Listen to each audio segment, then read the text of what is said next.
বাংলাদেশ একটি স্বাধীন সার্বভৌম রাষ্ট্র। এদেশের নিরাপত্তা, গণতন্ত্র এবং জনগণের কল্যাণে যখনই সংকট এসেছে, তখনই জাতির আশার প্রতীক হয়ে দাঁড়িয়েছে বাংলাদেশ সেনাবাহিনী।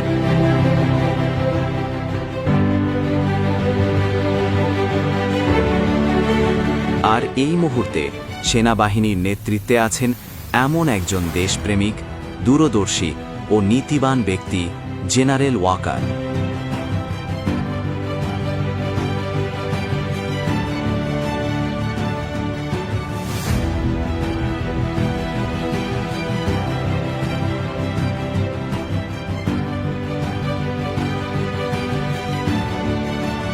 তিনি স্পষ্টভাবে বলেছেন, বাংলাদেশ সেনাবাহিনী জনগণের, গণতন্ত্রের ও সংবিধানের পক্ষে। বাংলাদেশ একটি স্বাধীন সার্বভৌম রাষ্ট্র।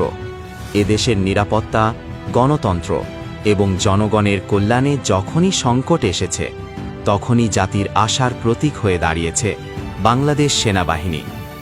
জেনারেল ওয়াকারের নেতৃত্বে সেনাবাহিনী কাজ করছে শুধু জাতীয় স্বার্থে, কোনো দলীয় স্বার্থে নয়। মানবিক করিডোর ইস্যুতে তিনি দিয়েছেন কড়া বার্তা। বাংলাদেশের সার্বভৌমত্বের প্রশ্নে কোনো ছাড় নেই। বাংলাদেশ একটি স্বাধীন সার্বভৌম রাষ্ট্র। এদেশের নিরাপত্তা, গণতন্ত্র এবং জনগণের কল্যাণে যখনই সংকট এসেছে, তখনই জাতির আশার প্রতীক হয়ে দাঁড়িয়েছে বাংলাদেশ সেনাবাহিনী। নির্বাচন ও সংকটের সময়ও সেনাপ্রধান জেনারেল ওয়াকার দাঁড়িয়ে আছেন দেশের মানুষের পাশে।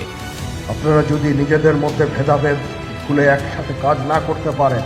সেনাপ্রধান তার বক্তব্যে উল্লেখ করেন, বাংলাদেশ সেনাবাহিনী কখনোই এমন কোনো কার্যকলাপে যুক্ত হবে না যা জাতীয় সার্বভৌমত্বের জন্য ক্ষতিকর।